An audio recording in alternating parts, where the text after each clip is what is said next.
Excellent condition. Beautiful. Hey, everyone. Day 110 will be ours. How is everybody doing? You happy? Yes? Okay, so welcome to everybody. Let's get this show started. Let's have some fun.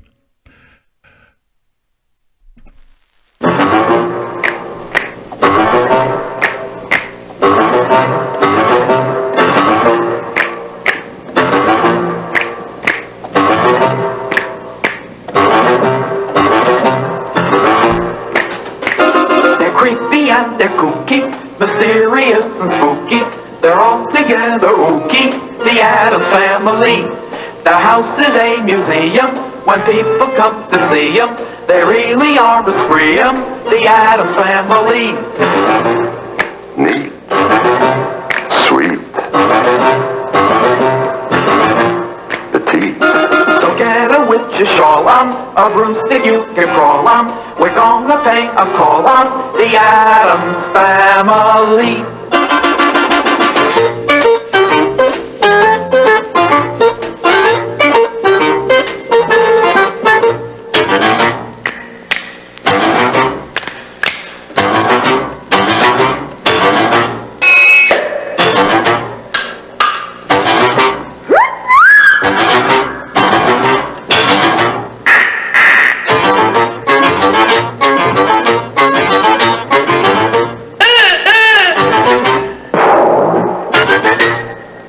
Hey. I like this TV's greatest hits thing. I realize that it allows me to... It buys me an extra 30 seconds at the beginning of the day. At the beginning of the show, and God knows I need those 30 seconds. So, I hope all of you are well. Day 110. I said all this, right? Of course I did. Yeah, the Mondays are done. Man, did I drag ass yesterday. I hope it was a good show anyway. But yeah, getting through yesterday was a little difficult. On the other hand, I feel pretty great today, and I already have a bunch of stuff pulled, so enough to get me on a roll right away, you know? I'm glad that you enjoyed the show anyway. Welcome to all of you. Welcome to new patrons, and welcome new members. My old homies. What's going on? Malins is here. Andrew Daly is here. Fucking Nelson Chicharrones is here. These are the old homies. You understand? This is the fucking respect of the group right there. These are the old homies. These are Filthy 50, what you have there. Look at fucking Youngblood come up. Brett Leaned. These are the old homies. This is what we built on. You guys fucking love the fact that we've grown the way we have. I'm going to have some news for you, at least for metalheads. FDO, hey. At least for metalheads, I think I might have news. It's not... It's enough for me to want to tell you about it. Okay? But I'm in a good mood. I'm really happy to see all of you. Melins, I'm going to have to make you cry a bit, but I ran out of tonic. And I have very little Campari, so I'm not able to make my Campari soda, which is a bit of a bummer, I must admit. But we'll do something tomorrow. How about we have a beer? Melinda, do you like beer? What kind of beer do you like, Melinda? Melins, I'm talking directly to you. You're the one who likes the drinks. Yeah, I know, dude. What do you want me to tell you? Do you drink beer? Yes or no? This is what it's going to have to be.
Yeah.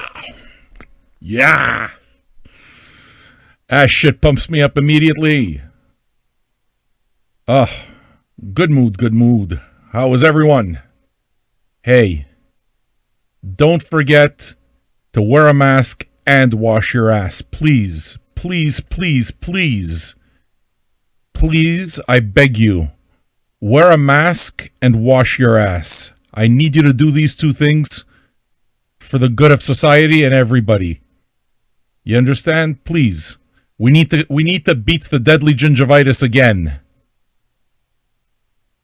My video and audio is out of sync. You want to see me fix that? Can I show you what a genius I am? Watch this. Watch me fix this. Are you ready? Watch. Once my mouse cooperates. A few days ago, I went on a Bustan run. I took my mouse with me, but I forgot my phone. Fucking moron. Moron! Moron! Moron! Moron! Yeah, it was one of those, you know? You see? The fucking Mondays, man. Is Monday tough or what? But we got through it. All of a sudden, I'm all fucking spry. Look at me. A good mood and everything. How could that be? You see how I rhymed me and B? You see how I did that? Eh? You see how I fixed everything? Did I fix everything or not? I fixed everything. I fixed everything. Moron! Moron! Moron! Moron! Moron! Moron! Moron! You see? Everything is fine in the universe. You make the same mistake a couple 100 times, you learn how to fix. You learn how to fix. I have learned how to fix. No fucking idea why it goes wrong. It didn't get worse. I brought the fucking mouse with me. Yes, I brought the mouse with me to go get Bustan. Then it's like I get in the car and I realize it's like, wait a second. I can't get the Spotify on this fucking mouse because I left my phone at home. So I had to go back in the house. My head hung down. I brought the mouse back downstairs and got my phone instead.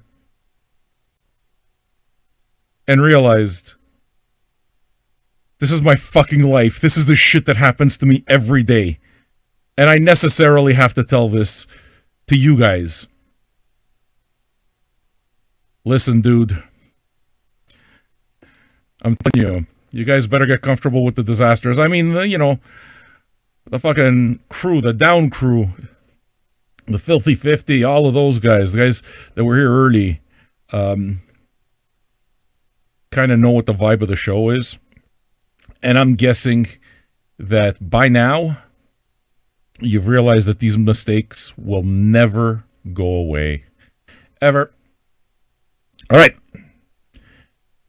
I'm going to do some metal news after we refresh and after we play something else. All right. We left off at 366. Where are we now? I want to see. I will be following this together with you. We left off at 366 for patrons. We will do the big refresh. I should tell you, I've noticed that at the end of the month and the beginning of the month, our patronage dips. Oh, stayed at 366. Yeah. Our patronage dips and then goes back up. So basically tomorrow, I expect to lose patrons. And then it goes back up. I don't know how Patreon calculates all of that stuff, but whatever. I've just noticed, and now I've come to kind of expect it. Welcome to the Hotel California. Hey, you know what happened today? Who likes comic books? Are any of you familiar with Gary Frank? He's a UK artist who did a lot of Marvel comics and DC.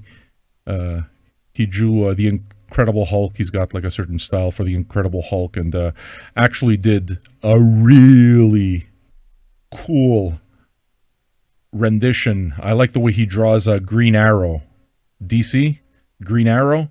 It's like it's the sickest Green Arrow, man. So it was kind of cool to see that an artist, followed and sent me a message saying, "Hey, thanks, man. This shit got me through." It's like, yeah, man, awesome. My response is keep making art. It's just your art makes people happy. Just keep making art, man. Never forget your purpose. So, that was kind of like a little thing that makes me happy because I like when artists follow, To me, I feel like they acknowledge what I do. So. And we're going to listen to a song now. How's that? Oh, I'm supposed to do a refresh again, right? You see how I forget things? 602. Have we moved from 602? Friends, have we? Friends. You remember the early days when I used to say friends all the time? Yes. You remember, don't you? Guys, we got traditions over here. These newbies, we got to teach them a little bit. They don't know nothing about stomping waffles, nothing. These people have no experience. We have to teach them. What's the deal here? Show me, yeah. Show me. Show me the way. 13,720. We're not going to hit 14,000 tonight, but we will tomorrow.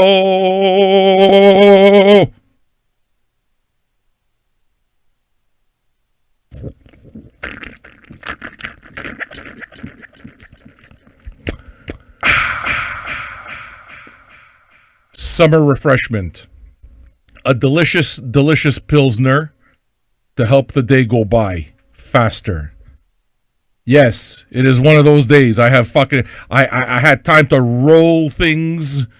I had time to pick records. I had time to answer some emails. It feels good. I had time to pay some bills. Got all that stuff done. So that's kind of cool. I dig it. Mondays, man. Mondays are a real thing, right? Mondays are a real thing. All right. So do we have any people here who aren't patrons yet? Become a patron, why don't you? Become patron number 367. Patreon.com/VinylJunkies, Patreon.com/VinylJunkies, Patreon.com/VinylJunkies.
Lovely album, lovely song.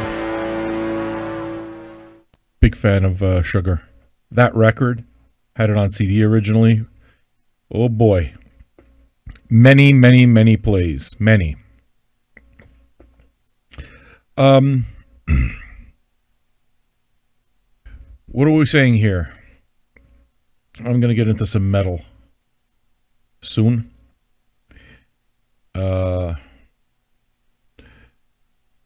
All right. I'm trying to follow conversation and I'm not doing a good job of it, so maybe I should just quit. All right. Stripper Jukebox. If you want to put in requests, like I said, $5 requests or more. But I'm putting him in when I want, so I'm not doing this shit all day long. I want to play, I want to vibe and see where your shit fits in, and if not, then I'll kind of like knock off everything. But what it is that I would ask, okay, is try to pick stuff that fits the vibe. Catch the vibe a little bit and try to pick stuff that fits the vibe a bit, and we can go there. But yeah.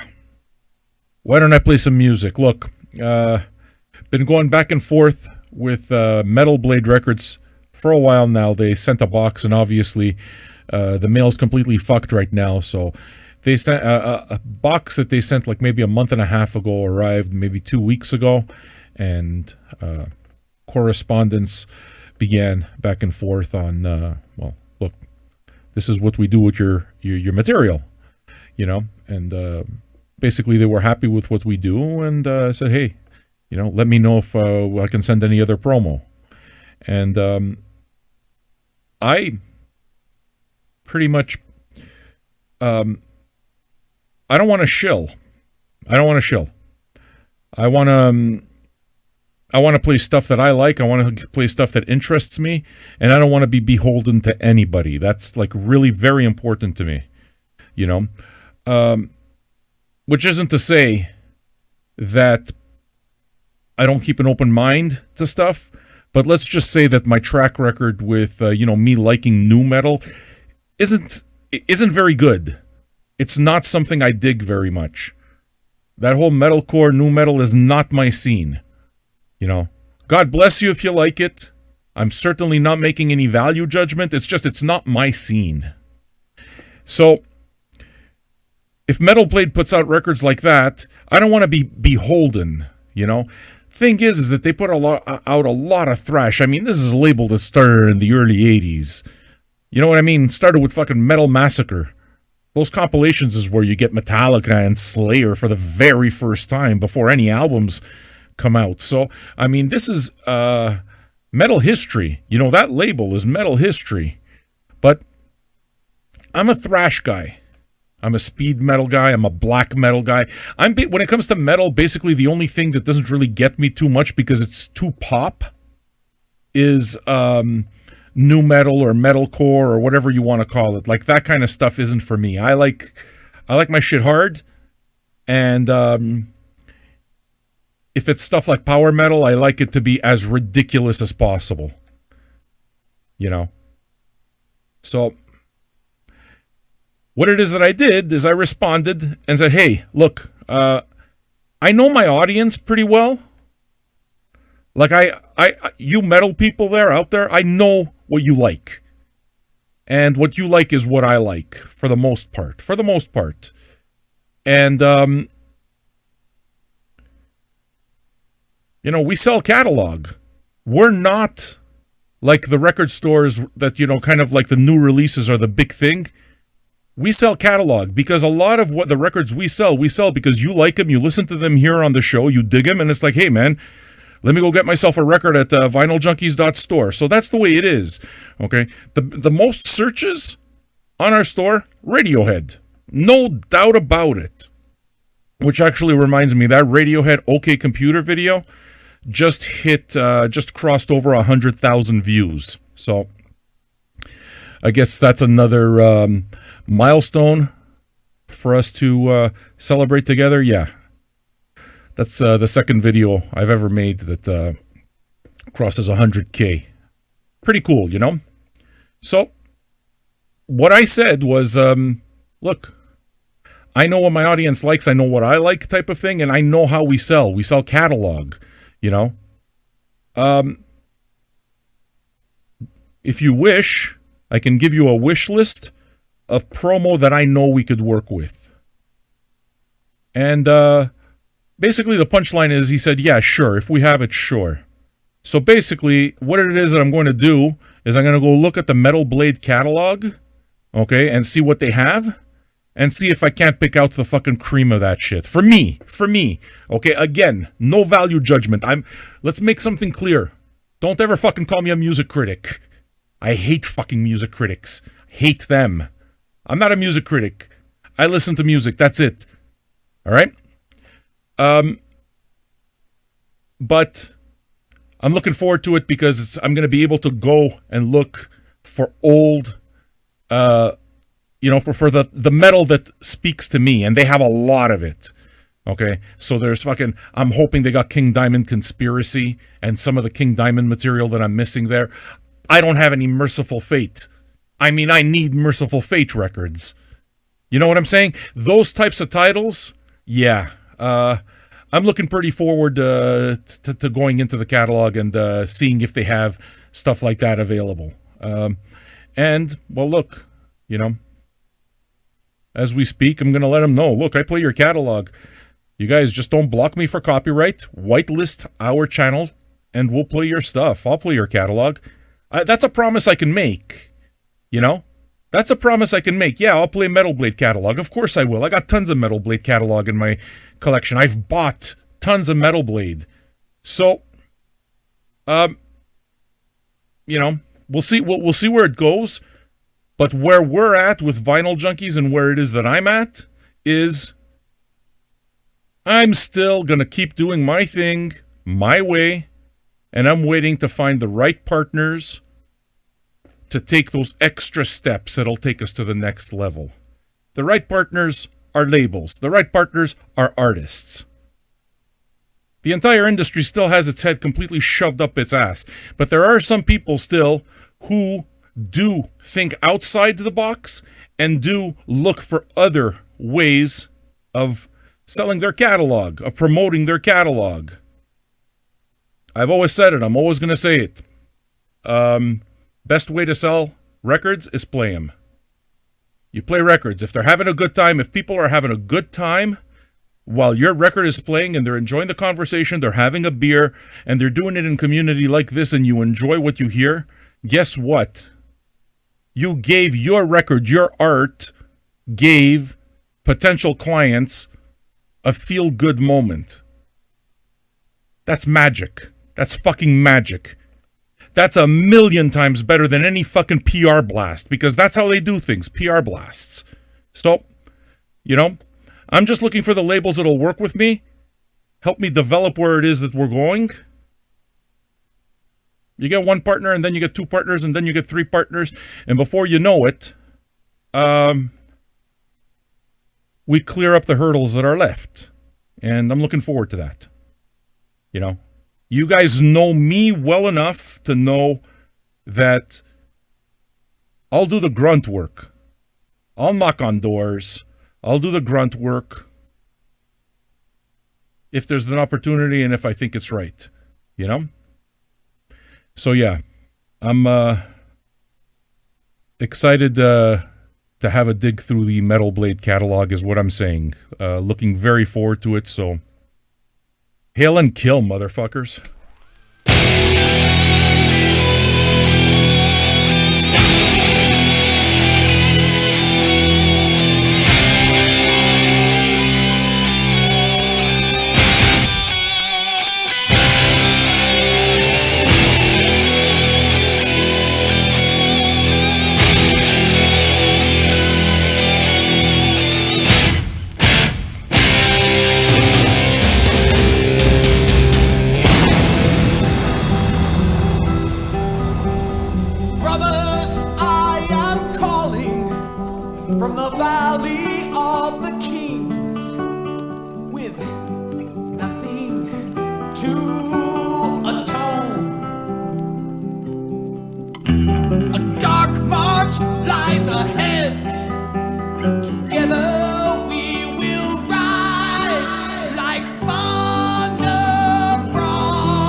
Oh my god, I love Manowar. Love them. Way too much. If I'm able to fill even a little bit of my Manowar stacks, that would be most awesome. I do want them all. I do.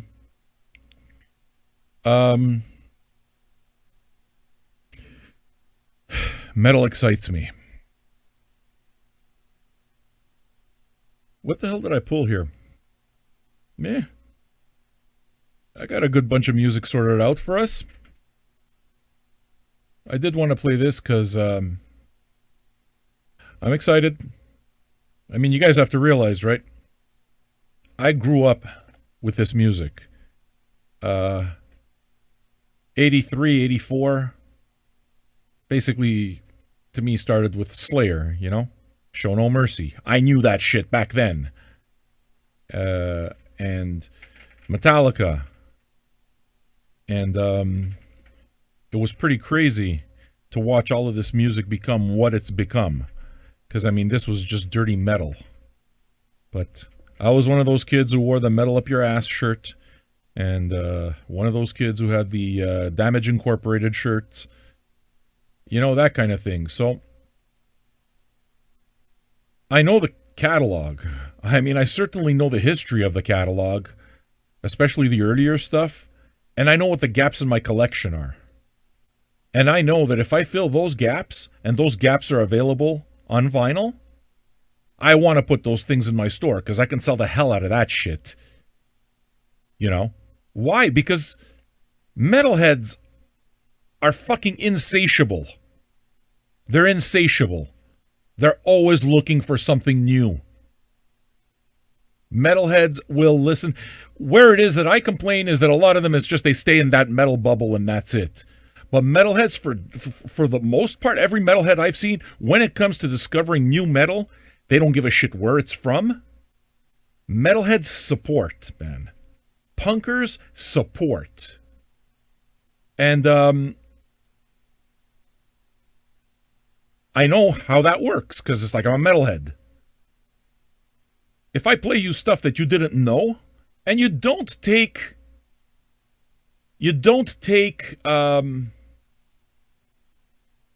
I don't know what the fuck I'm going to say, because I looked at a comment and it just got me completely out.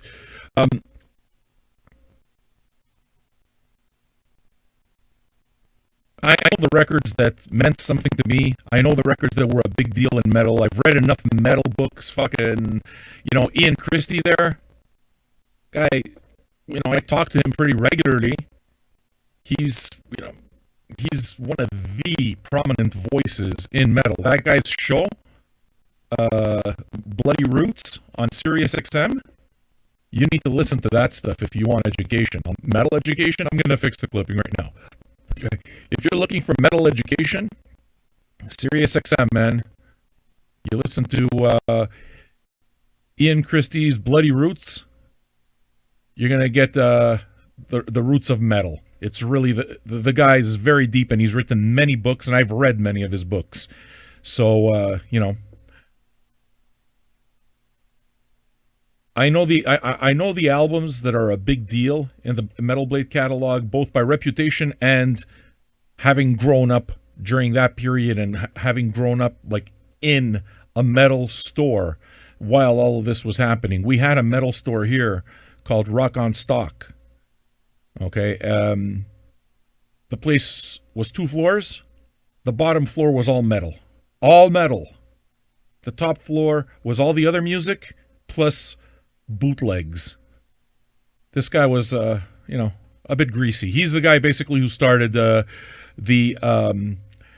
Banzai label as well. Okay, so he used to have a record store here in Montreal, and I mean, to me, it was every week I'd go there, and bands would go there for autograph sessions because they knew they'd sell a ton of records, and they did.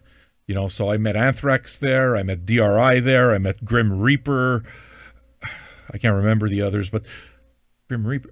Anyway, a bunch of bands, okay, because they did all of that, so it was very much kind of like a metal hub. Metal Blade was an enormous part of that history. So, for me to be able to dig through that, it's going to be a trip. Because if I'm going to be able to pick up records that I used to listen to back then, oh boy, you can absolutely expect I'm going to play these records, you know? I fucking need some Merciful Fate in my collection. It's just the fact that I don't have any isn't right. I know. Anyway, more metal talk, you know? I do that, and you see what happens? You gotta listen to me babble on about metal for 10 minutes, and if you're not into metal, you're fucked for 10 minutes. Or you listen to it anyway. Even if you don't like it, it's still interesting. You still learn something about it. And I mean, if you like music, you always want to learn something. You know? Mike Patton is his own artist, man. Mike Patton does what he wants. I like that. But his audience is pretty metal. That's for sure. His audience is definitely there. But, anyway. Here's some King Diamond, okay? Can we do that? Can we do King Diamond? Yes, we can. Listen to this.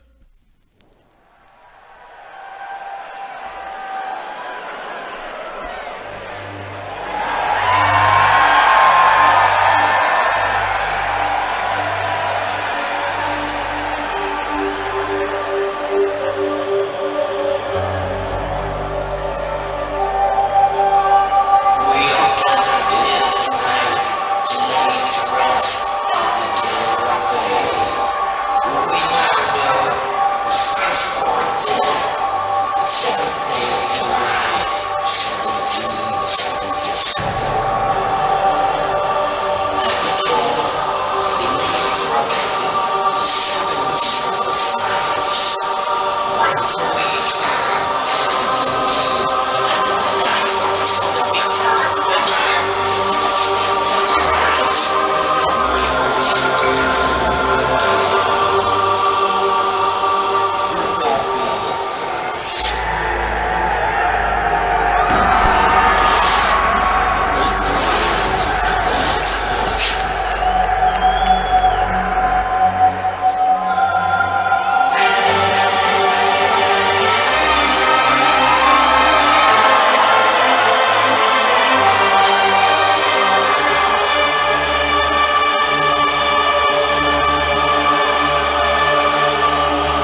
Thank you. King Diamond still has those fucking lungs. It's crazy. Oh my God, yeah, I've seen him live. I've seen King Diamond during the Conspiracy tour. Conspiracy is my favorite King Diamond record. Like, I like them all. I have all of them. Everything that I've ever owned by King Diamond, I loved. But Conspiracy is the fucking shit. It is the one record that's eluded me. I see it on picture disc, but I don't want it on picture disc. I want the actual record. So, to be close to getting that, or hope that I could get that, yeah, that would be, to me, that's Grail metal. That, to me, is Grail metal in terms of my personal collection. You know? We having a good time? What song did we hear? That's song 1 and 2 of Abigail, Funeral and Arrival. Off King Diamond, Songs for the Dead, live. It's a 2 LP out on Metal Blade, and it is available in the shop at vinyljunkies.store. It's pretty good, man. I've played the whole thing. Metalhead fans, King Diamond fans, metalheads will like it, I would think. All right. How about moving on to some Flylo? Hey, want to become a patron or something? Become a patron. You know those videos? Okay, no, I don't want to talk about that right now. We won't talk about that right now. Here's some Flylo.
said what you need to say, Fly Low. Thank you very much.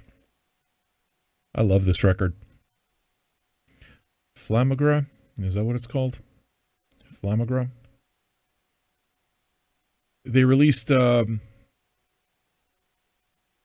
can't fucking pronounce this. I can't read it either. What's the point? Beautiful jacket, and I just noticed that it's in the store for like $25 for a 2 LP set. Well pressed. You want it. Well pressed, printed inner sleeves. Definitely value for like your $25. If you like this kind of music, I have a feeling that you'd like it. They released the instrumentals a while ago too. I think that came out maybe, I don't know, a month ago or a few weeks ago or something. But yeah, the instrumentals are available too, and I can certainly see those disappearing.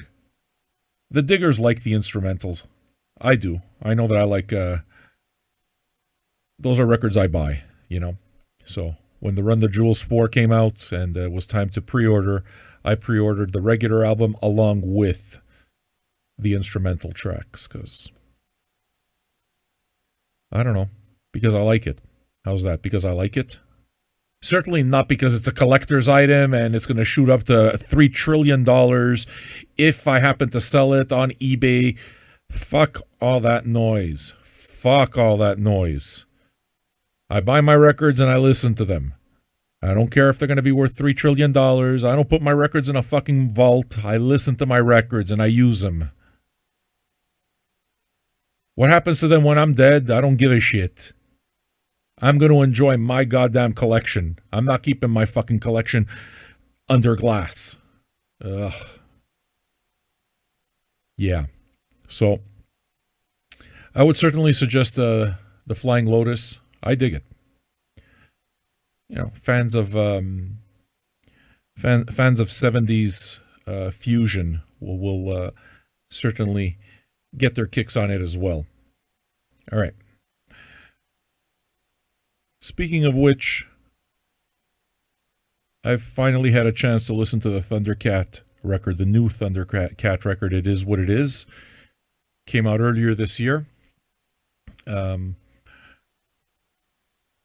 We have two versions of it in the store. We got the $27.98 version, the regular version, and the other version, which is $34.98. That went for the cheaper one, the $27.98, and there's not really anything cheap about this. I mean, okay, well, yeah, it comes with a paper inner sleeve. That's cheap. That sucks my balls. But the jacket's nice. It's got a really nice obi strip that I don't know if you notice. If it catches the light, it kind of like glows and stuff. It's pretty cool. And it's a fine slab. It's 140 grams, nothing huge or nothing, but it sounds good. And the music is dope as hell. The music is absolutely dope. So, yeah. I've been keeping away from playing the Thundercat because I wanted to give it a proper listen all the way through, and finally here it is. So this is Thundercat's latest album. It Is What It Is. I don't know what track this is. Track 2 maybe. Interstellar Love. Yeah, I don't know. My suggestion when it comes to all of that is have your Shazam, and if you like the track enough, Shazam it. What it is that I would tell you also is we have these records in the store. You'll notice the wish list. Your wish list can carry up to 1,000 of your records. You can put 1,000 fucking selections in your wish list. And our catalog has now grown to 52,000 records, by the way, just to tell you. So we've added another 10,000 records to it. And whenever you visit the site, your wish list is right there. So if you see something, want to know if it's in the store, you just wish list it, and when you're ready to pick up a record, you pick up a record, or you make a purchase. That's kind of what it is that I've been doing. I just added actually Nirvana Bleach to my wish list because it's time for me to make a new purchase, and I don't have bleach. I really need bleach, so that's got to happen. And yeah, I've been trying to pile up my wish list so that I order some records. I always order like a bunch at a time. But look, I mean, I know some of you do that, and others aren't as crazy. But yeah, I buy a lot of records. I still buy a lot of records. Just still love it, man. Anyway, this stuff is in the store. This one's in the store, and recommended. If you like Thundercat and you like what you're going to hear, then yeah.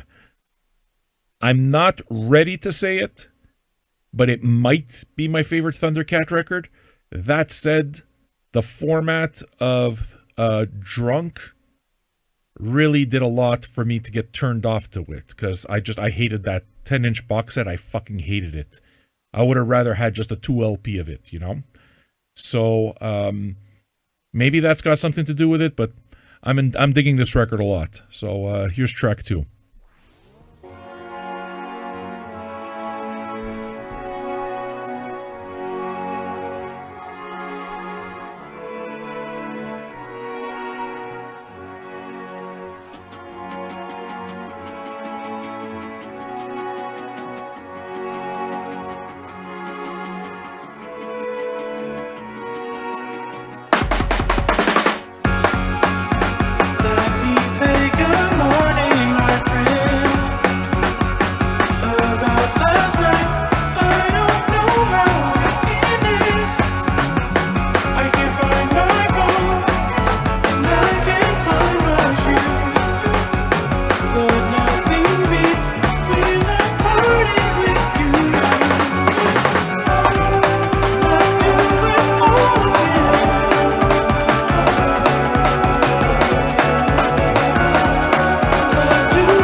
Hot, man. That's hot. And that also sounds like you're watching anime. Thundercat's a huge fan of anime. Yeah, good record. How many of you have it? Have you had a chance to listen to it yet, the new Thundercat? It's called It Is What It Is. Came out earlier this year. And it's definitely on that short list of my favorite records for the year. Okay. I don't do a best of, because just the idea of best of kind of is fucking pretentious to me. I play you the stuff I enjoyed most. I play you stuff of, you know, at the end of the year type of thing. I'll play shows where, like, I'll play the records that meant most to me during the year. But most of the time, I tell you that the records that mean most to me, it's because there's a story attached to them. It's not because the music is somehow empirically the best. I fucking hate that shit. I do, man. This whole pitchfork thing of assigning numerical values to records and stars to records is just, fuck that. You know? I think that's clickbait. I think it's complete clickbait. I think that shit is meant to sell you records. You see enough 9 out of 10 stars, it's like, oh. But ultimately, nothing beats your own ears. Nothing. You got to listen to it. Have a conversation about it. That's why I do what I do. Don't take my word for it. If you didn't like the Thundercat I played, then don't go buy it. Of course not. But if you liked it and it turned you on to maybe a sound that it's like, wait a second, I can imagine myself playing some more of this. I'm curious. Yeah, I would buy this. That's the entire point. And at that point, you know why you bought the record? Because you actually listened to it and curiosity led you there. That record immediately becomes more meaningful. Immediately. So, I'm going to keep doing what I do, you know.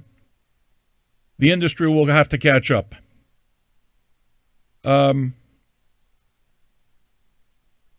Did we get any new patrons? Nope. Patreon.com/vinyljunkies if you want to become a patron. How many of you recognize this? I'm not going to show the cover of it until somebody guesses it properly. All right?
Didn't take one of you long to guess, eh?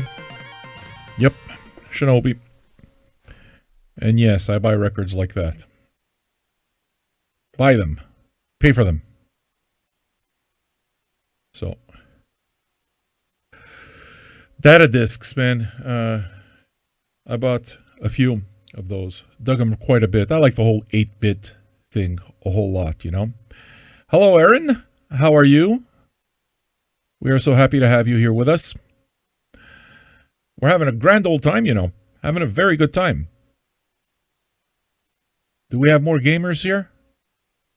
Let's see how long it takes for you to guess this one. I'm not going to show you the cover until you see it. All right? Until you hear it, I mean. And you got to guess it. I mean, whatever. Somebody can cheat if they want, but that would not be... what's the fucking point?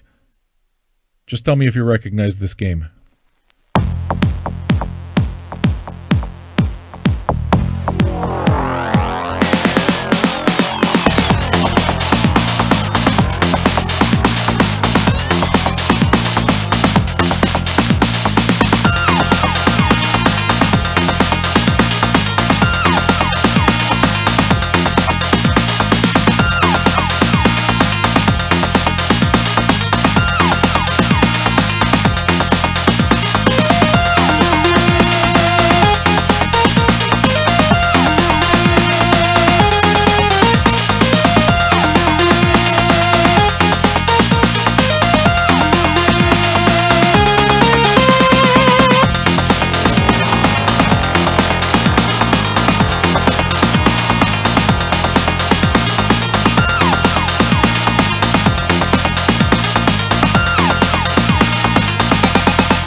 Am I taking you through the 8-bit rabbit hole? How many hours have you wasted playing those games? Yeah, man, I get it. I'm a gamer too. So, well, I was a gamer. I'm not a gamer anymore. I don't have time. I play one of those pencil and paper RPG games. One of those cheap RPG games that comes with Xbox Live. That's what I game with. Because I know myself, man. If I start getting into the RPG, I'm going to fucking spend all my time there. And I don't have the time to do it anymore, you know? But yeah, I've lost myself in video games so many times. My big soundtrack want is the Quake soundtrack. I want that bad. Right, Trent Reznor? I'm not sure if you knew, but that game was a computer game. When you bought the game, if you played the CD in your car, the music would still play. So that was a trip. You'd have the CD to play, you know, the video game, then you'd take it to your car and listen to the soundtrack. I was very big into that. So if that comes out, I'd like to see it, man. I'd like to certainly buy it. We having a good time? You dig the vibe? I didn't know I was going to go there, but that's kind of the fun part about just going here and there, you know? All right. Tell me if you recognize this one. Oops. I got to fucking put it in first. Hold on. Tell me if you recognize this. Porco Dio. Mahan!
See, what happens is you play something like that and everyone starts talking enthusiastically about video games, because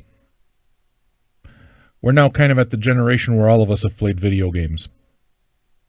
I grew up with them, so if I grew up with them and I'm 50, I remember my first video game I bought for myself, working $1 an hour until I put together $119 so that I could buy myself the Atari 2600. Oh, it was so good. It came with Donkey Kong and Mousetrap. Those were the two games. Yeah, this record came out. This King Gizzard thing came out.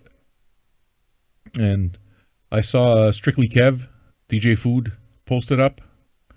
The fact that it was going on sale, I didn't know it existed, so I was like, oh shit, and I jumped on it, and it sold out the same damn day. Sold out immediately. So I was happy to have gotten a copy of it, and they talked about how, you know, they very much underestimated how popular this release would be. So I don't remember how many they put out, like 300, 500, 700, something like that, you know, maximum 1,000 or something, but it disappeared like the same day, just right away. I'm glad I have it. I mean, I'm hoping that they take it and, you know, reissue it. I really wish that they would reissue it, because fans should have it, you know. I don't believe in this whole collector, oh, I gotta have it because it's like there's only this many in the world. Fuck no, man. It's art. Everyone should have it. You know. Anyway, that's me. That's me. I don't like when a piece of music is necessarily packaged at a $50 price point. It takes me out of the game. It takes me out of the game because it's like, nope, I'm not spending it. So that's why I'm out of the soundtrack game. Not because I don't like soundtracks. I love soundtracks. I am not spending $50 on soundtracks. Not doing it. And it's frustrating because I feel like the music's being held hostage. I mean, sure, you know, make the $50 ones available, but fuck, man, sell one at $25. You know? Sell one at $25 so that, like, people schmucks like me who just want to listen to the goddamn thing, buy it. Sell all the extra paper, but you know, they'll never give you one at $25. You know why? Because then when you see what you get for $25 versus what you get for $50, they're not going to be able to justify selling you $25 worth of paper. Basically, that's what it is, right? You get a lenticular this, and you get a fucking tip on this, and what are you doing ultimately? You know? So, unfortunately, the labels, some of the labels have priced themselves out of reach for me. I can't buy soundtracks anymore, and I'm sad about that, because I used to buy soundtracks regularly, very regularly. But what you gonna do, you know? All right. How about anime? Do any of you like that? There's a label called Tiger Lab Vinyl that puts out a whole bunch of anime, and they've sent records over the years, and I like what they do. So here's the soundtrack to Devilman. Hope you enjoy it.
love that.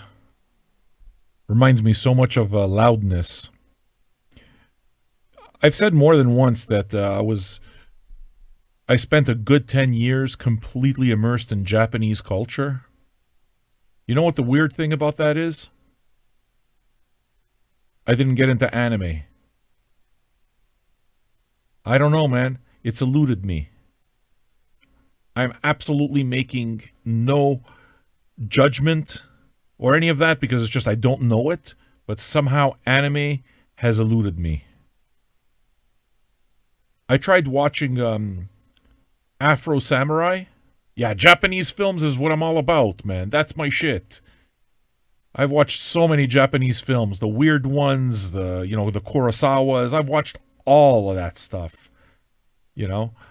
Ozu, that's all. Like Takashi Miike has made like hundreds of films type of thing, over 100 movies, and I'm pretty sure I've seen 50 Takashi Miike movies, man. I love the guy. So I spent a strong 10 years really immersed into all of that, but somehow anime escaped me. I tried doing the Afro Samurai thing, like I said, but one of the main characters in Afro Samurai is Samuel Jackson, is voiced by Samuel Jackson, and it's incredibly annoying. It is absolutely annoying to listen to Samuel Jackson voice an anime character. I couldn't take it. I had to turn the fucking thing off. And I'm a fan of the dude. I like him. But somehow it didn't work for me on anime. So I hear all of this and I've never seen these movies, that's for sure. But I've had anime soundtracks. Weird, right? But I haven't, I had the soundtrack to Cowboy Bebop, which is amazing. I've had the soundtrack to Ghost in a Shell, another amazing one. But haven't seen the movies. Let me fix this clipping. Thanks for letting me know, Delaney. Don't have an update on the forum yet. We're working through a bunch of things. As you know, these forums are basically the platform, and then there's the add-ons, and you have to make sure that this add-on works with this add-on, and there's all this technical bullshit that Brian is sorting out in the back. But we're hard at work at making that forum happen. What I also noticed is I posted up on Patreon. I posted up a link to the Periscope stream of what do you call it? Of Radiohead. Which one did I do? Kid A? Yeah. It's clipping again. Let's fix it.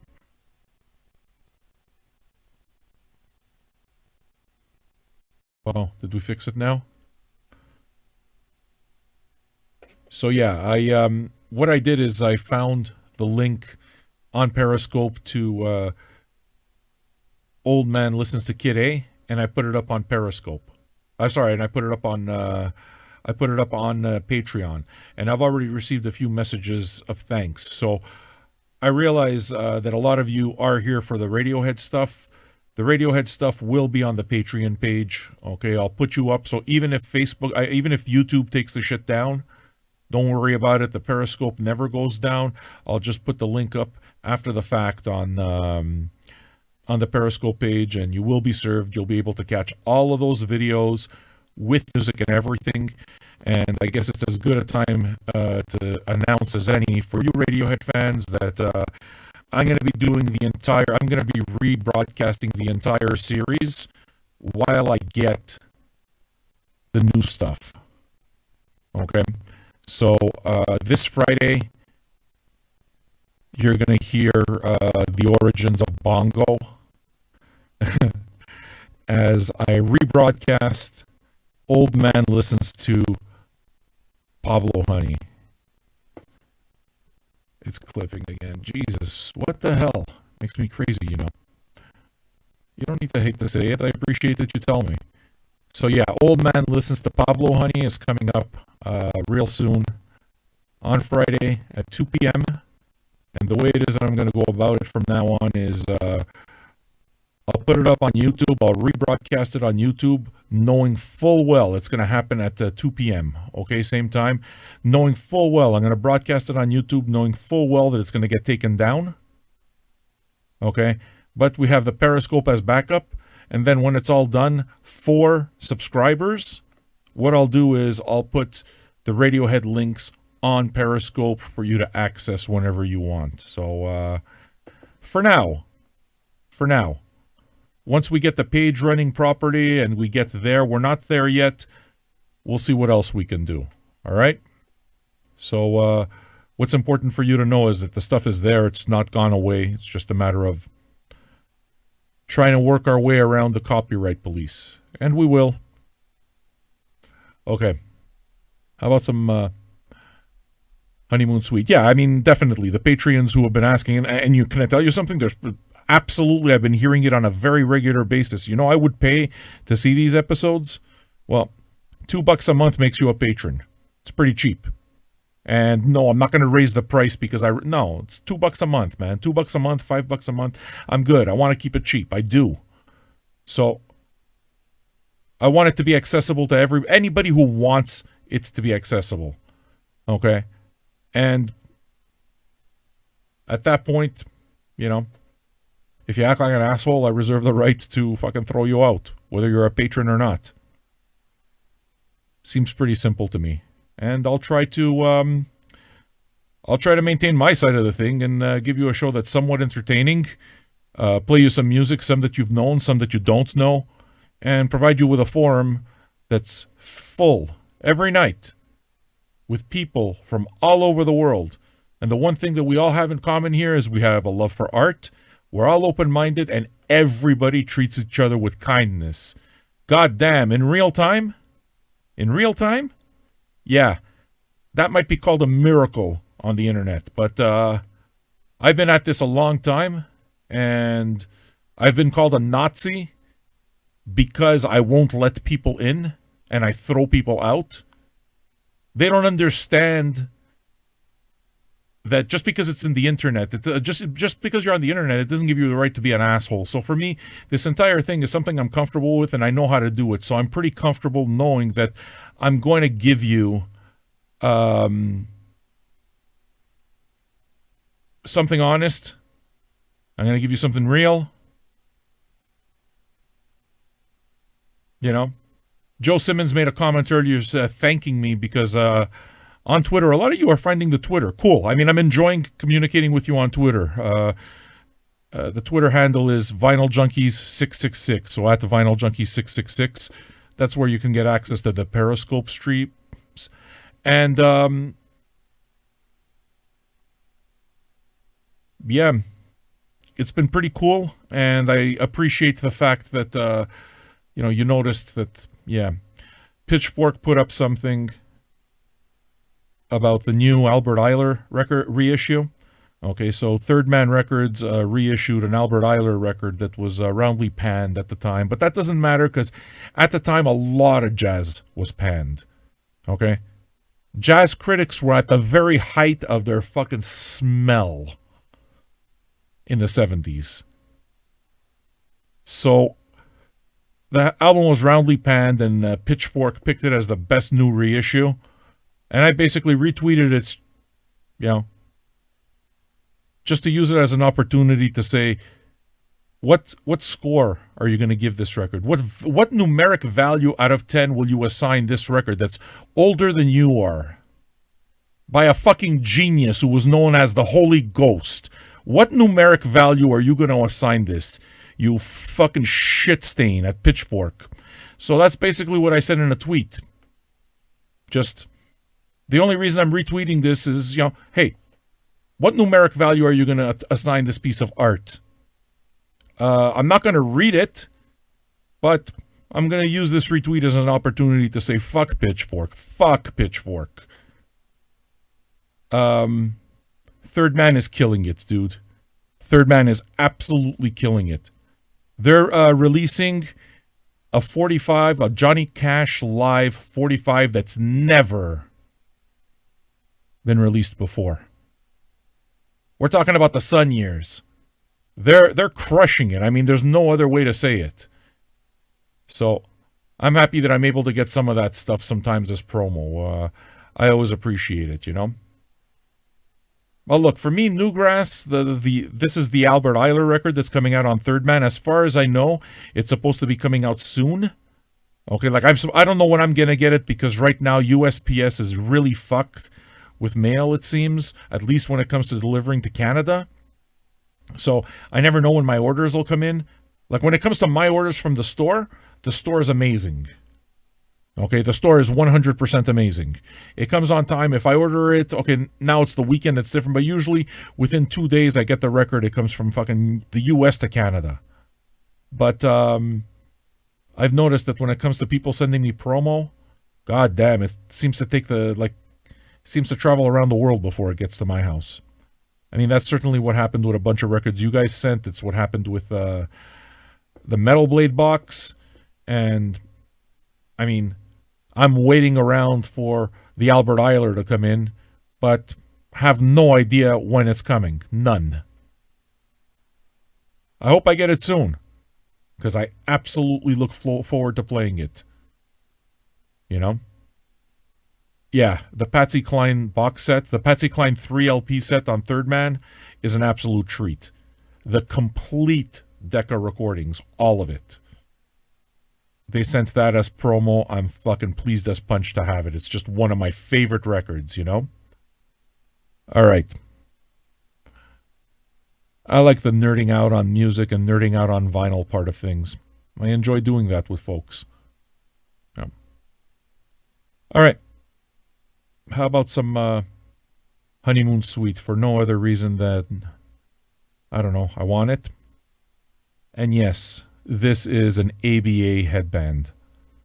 Whoever is that actually name-dropped ABA, kudos to you. God damn, you're old.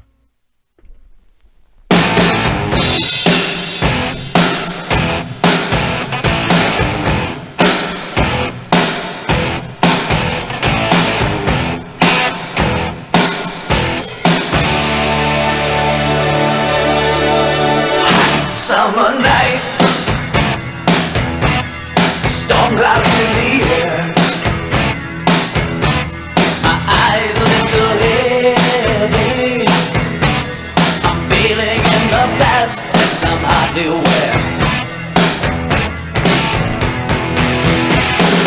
I don't want you on the phone. Don't you play good girl with me.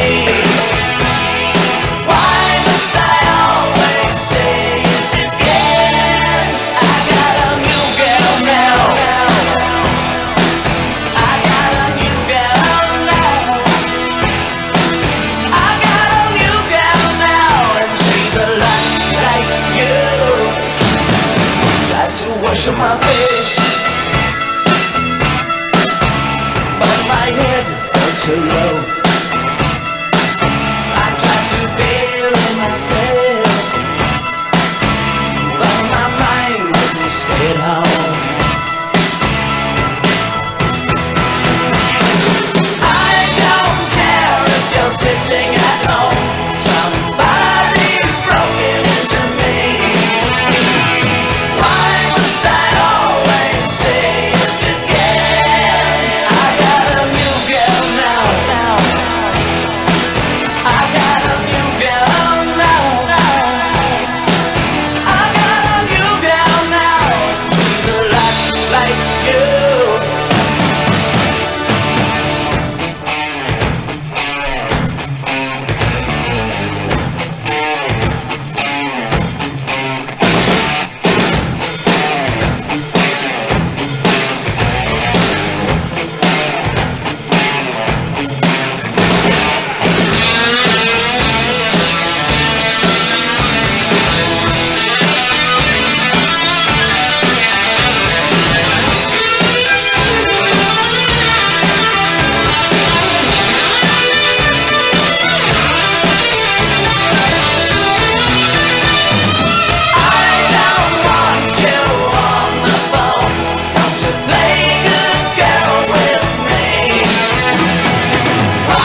So that's Honeymoon Suite, New Girl Now. I got a new girl now. Used to love this record back then. I mean, I'm playing it this many years later, so I guess I still like it. What can I say? So now all of a sudden you got me thinking about Albert Ayler. So I decided it's a good time to play some Albert Ayler. This is jazz that's not for everyone.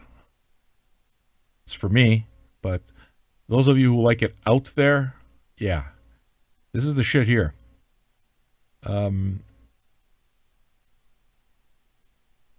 are you guys enjoying the show, the free flow? Right? I'm not really taking requests. I haven't, at least. But it kind of allows me to dig into my collection a little bit. If you dig it and you value the free flow shows too, consider dropping a super chat or a tip, because this is how I do what I do. You know what I'm saying? And it's appreciated. And it's not going to stop me from playing other music. That it won't do. All right. So Albert Ayler. This new release, I keep forgetting the name of it, but this new release is one that I'm looking extremely forward to. So, what's the name of that damn thing? I didn't even know the album existed. And what's weird about this is that, I mean, look at all the orange and black behind me. I collect, like, Impulse, hardcore. This is somehow an album that completely missed my radar. Completely. So I'm looking really forward to getting it. I'm still looking for the name of the Newgrass. That's the name of it. Yeah, Newgrass. I'm going to play you something out of my green and orange stacks. Albert Ayler live at the Greenwich Village. At the Village Vanguard. I've been to the Village Vanguard. I loved it. Made me really happy because I mean, John Coltrane recorded some fantastic records at the Village Vanguard. So I wanted to kind of be in the same space that John Coltrane occupied. And had a drink, and I was glad I did it. So, anyway, this is the same club, hallowed ground in jazz circles. Albert Ayler and Greenwich Village, live at the Village Vanguard. This is the last track on the album. I picked the shortest one, called Our Prayer.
It is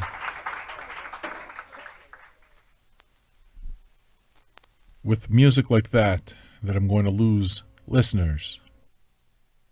They're going to say, what's this shit? And those are the listeners I want to lose. Clear, right? My fucking nose itches, Christ. Not trying to pick. I don't got any boogers in there. It's just it itches. Hair. But I have so much of that jazz. I like that stuff.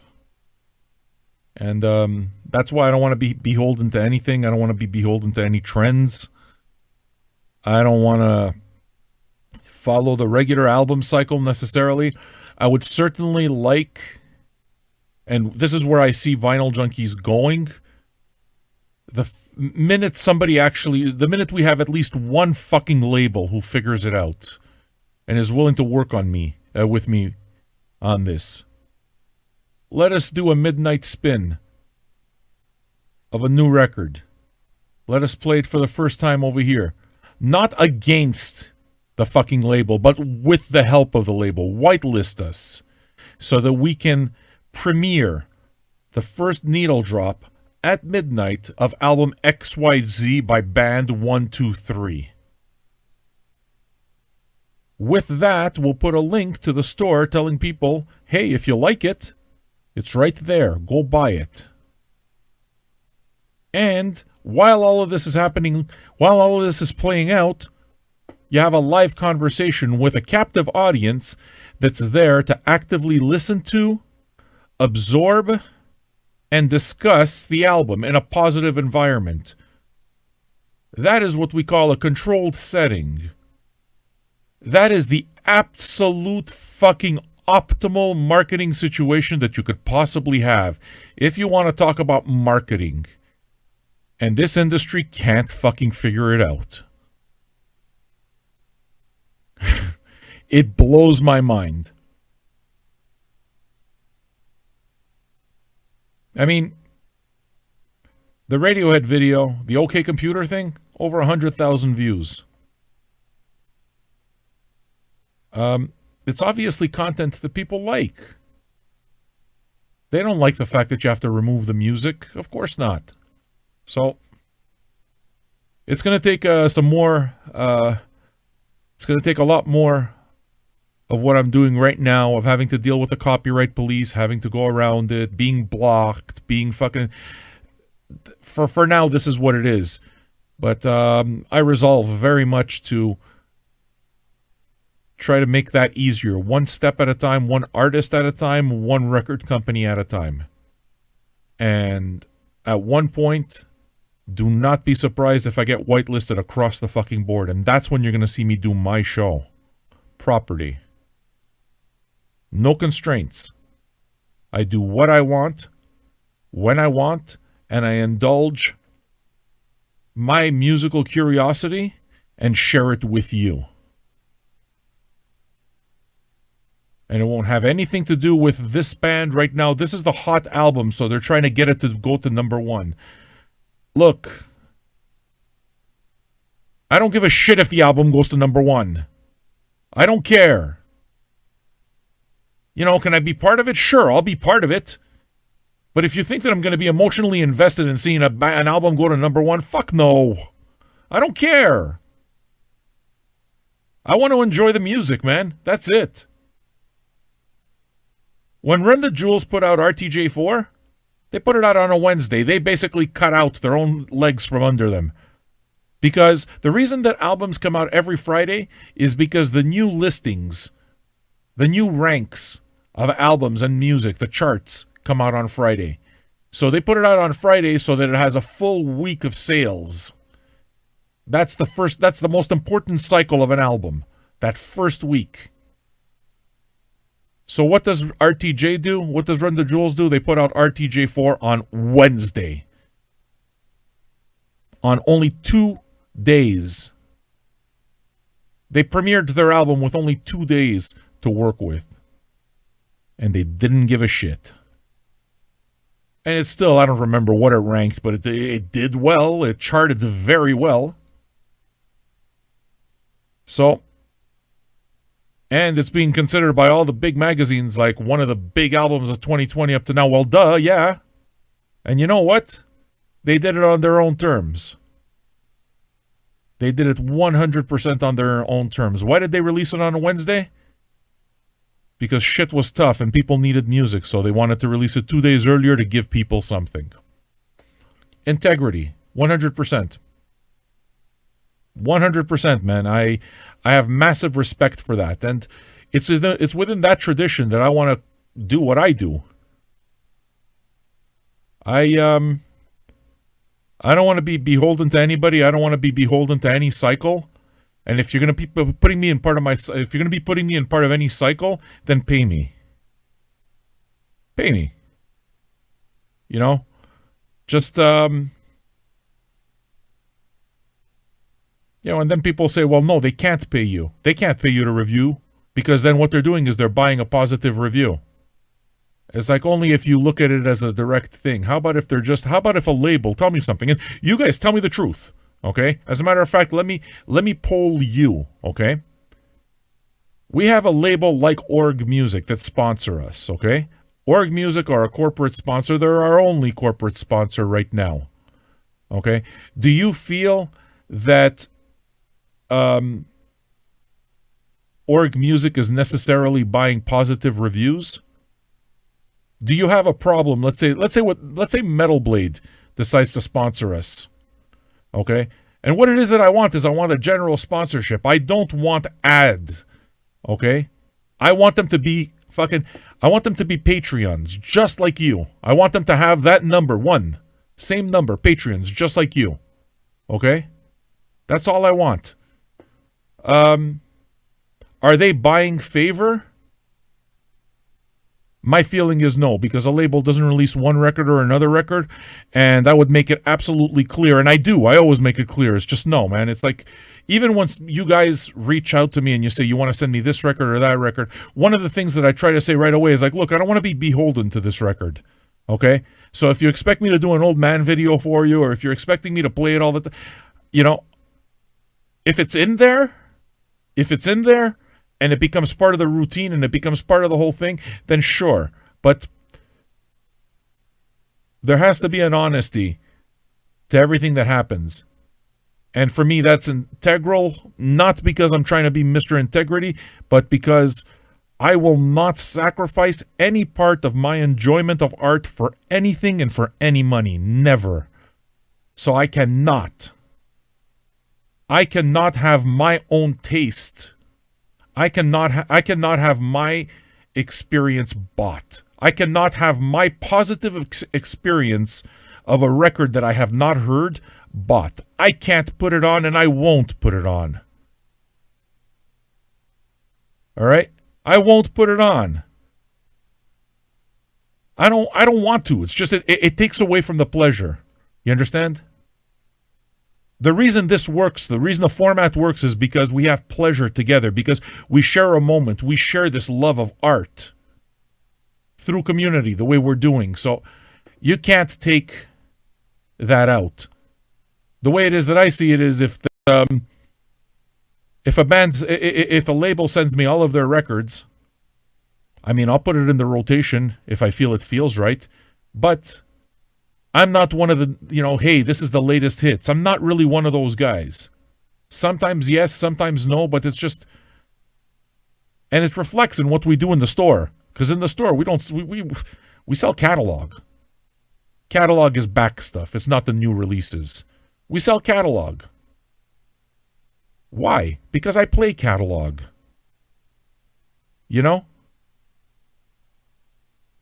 I don't see that ever changing. And it's with that I say completely unironically that I'm going to play a new record. We listened to it yesterday, Lido Pimienta, and I dug her. So I think I want to play some more. Arthur Lyman Yellowbird would fit perfectly, and I can do that. Good mood. So, Pimento. No, stop. Lido Pimienta, the Colombian queen who lives in Toronto. Check it.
no me queda nada del amor que yo te di, de todo lo que perseguí, de todo lo que yo te di. Ya no me queda nada, no me queda nada, no me queda, no me queda.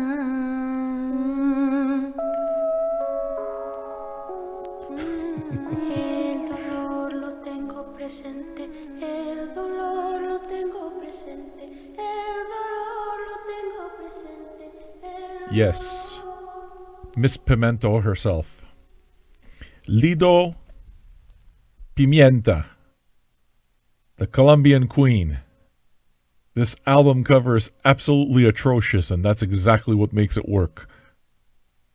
She's basically wearing a bunch of colorful scrunchies.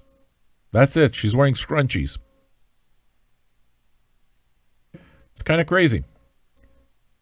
And I realize that I like it quite a bit. Miss Colombia is the name of the record.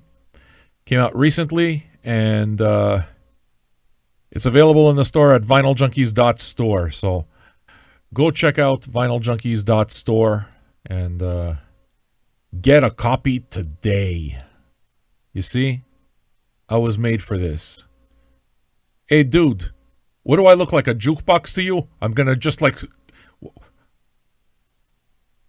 I'm not here to fill your requests. Right away. Dance, motherfucker. Fucking new person comes in. Dance. Here, give me this song. Go to Spotify. The song is there. These fucking people. I just want you to know, Gladys, you catch me on a bad day, I'm gonna fucking block your ass for bongo. Listen. Nelson wants Arthur Lyman. Why don't you let me focus on the civilized people in this group? Filthy 50. These are the fucking godfathers of this group. Paz.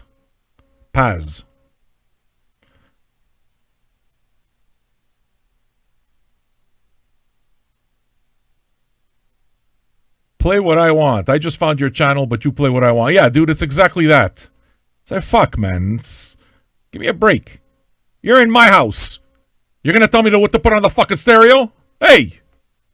All right. I don't have enough hatches inside me to really go off on the whole anger thing. Sorry, man. I feel like I don't have enough hatches today. I'm trying to keep the hatches all down. All right. Arthur Lyman was a very good pick, especially after we listened to Miss Pimento. It was wonderful. Lido Pimienta. Lido Pimienta. Miss Colombia. Here's Arthur Lyman.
Corinthian leather.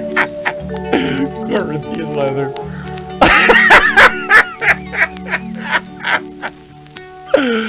Oh, shit. With rich Corinthian leather. Fucking Corinthian leather. It doesn't exist. Did you know that? Oh. Fuck. Corinthian leather doesn't exist. Corinthian leather is a term that they just came up for the metal, for the fucking leather, so that they can sell Lincoln Continentals, and they can make a Montalbán, fucking Ricardo Montalbans, sound good. Corinthian leather. Yeah, well, Deadpool got it from Corinthian leather. They got it from the fucking Josh. I'm older than you. Shut up.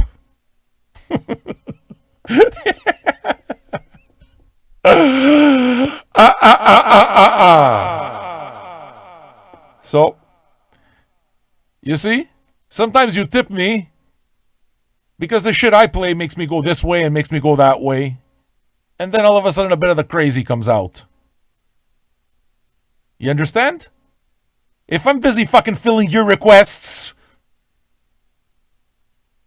But I like doing that sometimes.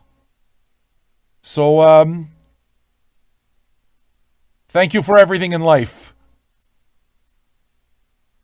Corinthian leather was fucking Lincoln's, I think. I don't remember. I remember those were some big cars. That was the competition to Cadillac. Like having the Cadillac was the deal.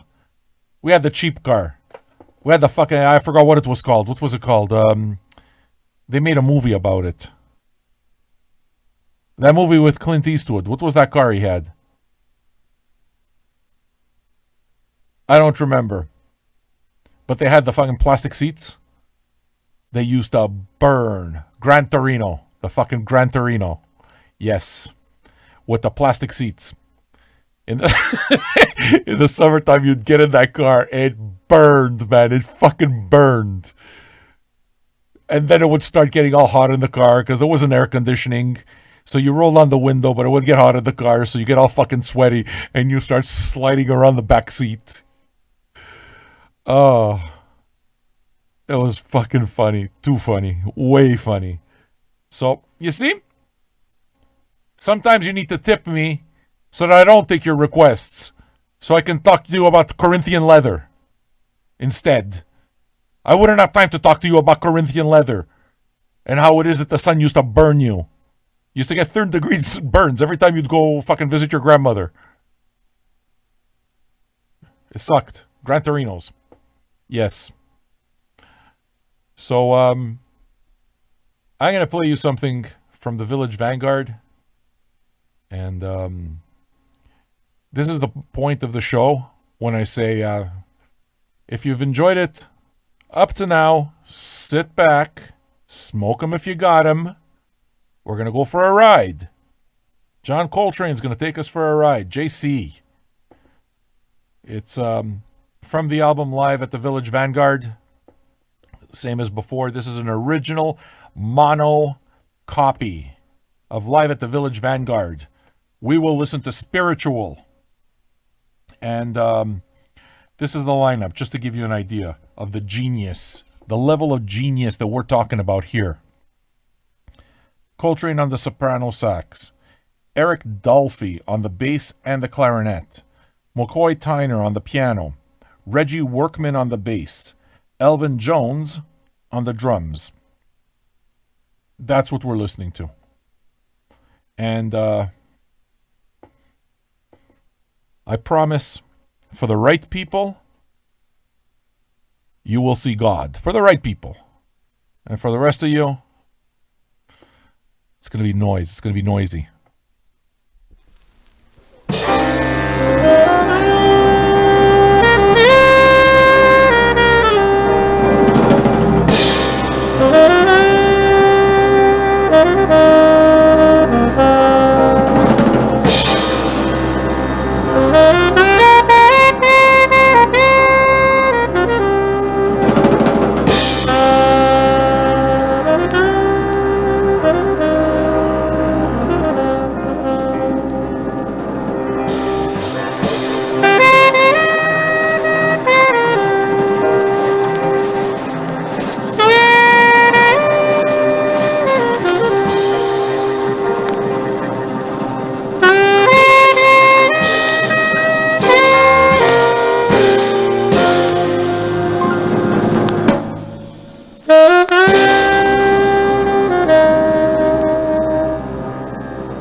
fade that off as it goes into the next song. Spiritual, John Coltrane. Yeah, I used to have the entire Village Vanguard live recordings on CD, and I'm still waiting for them to release that box set on LP. But I have on LP the first 2 albums, so he released a bunch of live records for Impulse, but this one live at the Village Vanguard, and then he released another one called Live Again at the Village Vanguard. They're both great records. So, see, this is what happens when you leave me to my devices and I start digging into the collection. We start with Manowar and wind up somehow with John Coltrane and Lita Pimento and everything in between. And I'm thinking that's a pretty cool vibe. And I hope you enjoy it. If you do, consider becoming a patron, leaving a tip. I'm going to play you a few more, okay? I will. Thank you for the requests. Thank you for your tip, Mooney Reel. It is appreciated. I'm glad that my show gives you pleasure. And I'm really happy to see that you enjoy and participate in our vibe. All right, I'm going to play you some more Impulse. This is a dude named M.L. Richards. So it's M.L. Richards and the Microtonal Blues Band, live at Dante's. This is a weirder Impulse record that I still had to have. And the album is called Spirit of 1976. So why don't we give it a listen? Then I'm going to finish off with some more Coltrane, man. Yeah.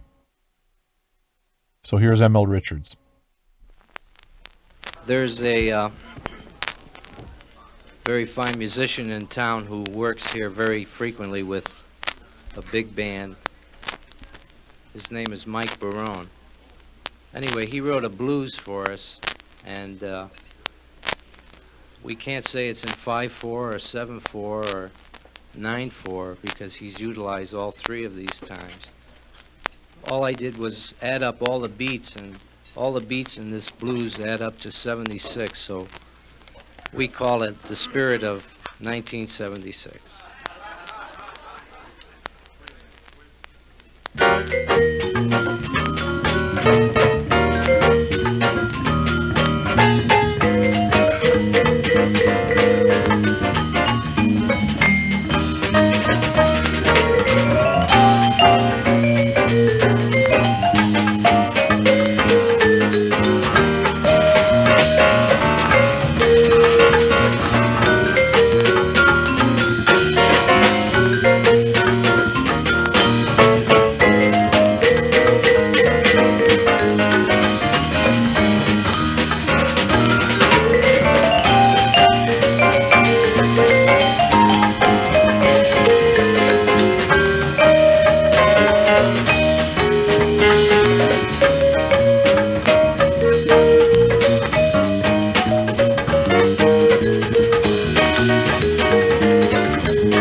case you were wondering, who the hell is that incredible drummer? That was Joe Porcaro.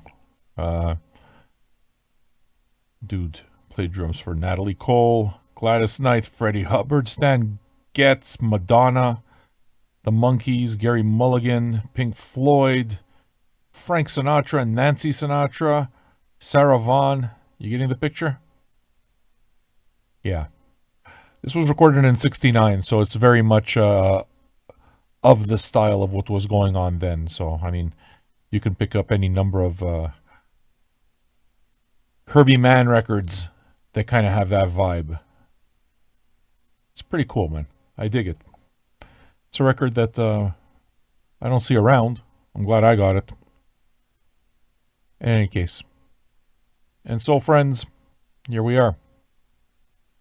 I'm not going to go long today because tomorrow is Canada Day and my wife works.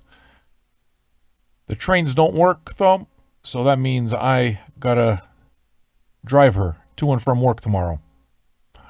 That adds basically 3 hours to my day, and yeah. I tell myself that I should get to bed earlier, and it doesn't wind up happening. But at the very least, the come down begins a little earlier. So, what a way to go, though. I mean, played you, 2 Impulse in a row? I'm about to play you another Impulse. Look at that. We went to jazz. From King Diamond to John Coltrane. That's why, that's the attraction of a show like this. That's why you support it. I got a hair in my fucking tooth. How did I manage that? I got something stuck in my tooth. It's making me crazy. Like a fucking eyelash or something. What the fuck? How does an eyelash get stuck in a molar?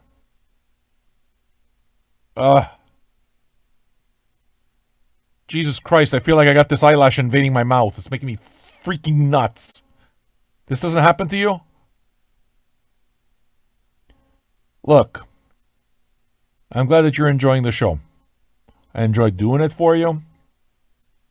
I'll be here tomorrow. There, look, I actually had a hair in my mouth. How did that hair get in my mouth? I have no idea whatsoever. It may have been a cat hair. Anthrax hasn't been down here this evening, so I don't know what the heck the deal is. But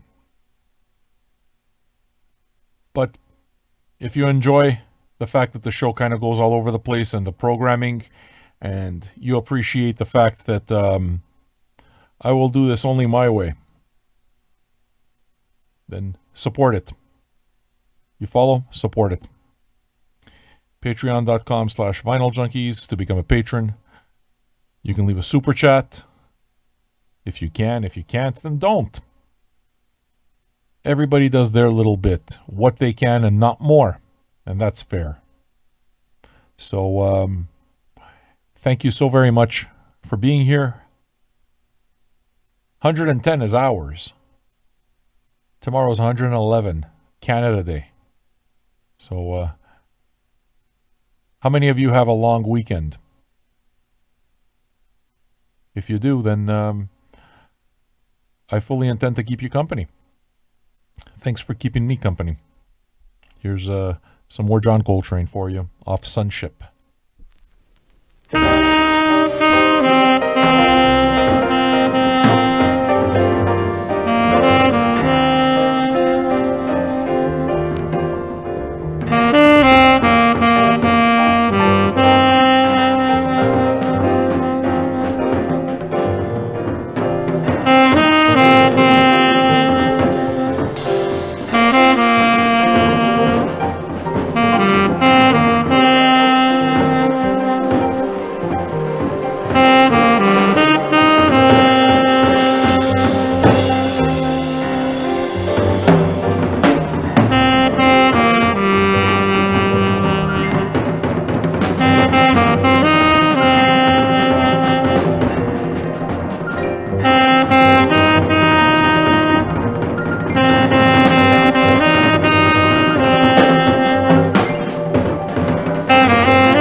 All right, you know what I'm thinking? Maybe one more. I want to listen to the rest of the side. I mean, I'm not done, so if I'm going to listen to it alone, might as well listen to it with you. I mean, who are we kidding? I'm going to listen to the side anyway, you know? I very much enjoy playing the records for you. I very much enjoy the fact that you guys are open to listening to all of this stuff, you know? And I appreciate the fact that you enjoy the show as much as you do, enough to support it. So, yeah, another track. What do you say? Let's do that. We're going to listen to the last track. Is it the last track? Not even. Which track is this? Yeah, we're listening to the last track, which is another 10-minute song. This is Ascent. This one's a good one. I think you'll enjoy it. So, once again, this is the absolute classic John Coltrane quartet right here. That would be John Coltrane on sax, Elvin Jones on the drums, Jimmy Garrison on the bass, and McCoy Tyner on the piano. Each of them a giant of jazz. So we're going to listen to Ascent, and that'll be 21 straight minutes of Coltrane. Not such a bad deal, eh? Basically, nearly the last 30 minutes was all Coltrane. I think I can do that. That's why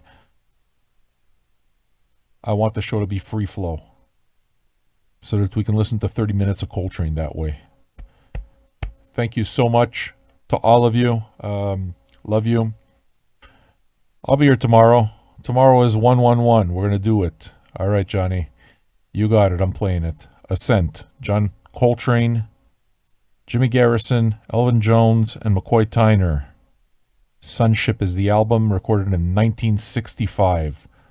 Probably available in the store also. Enjoy.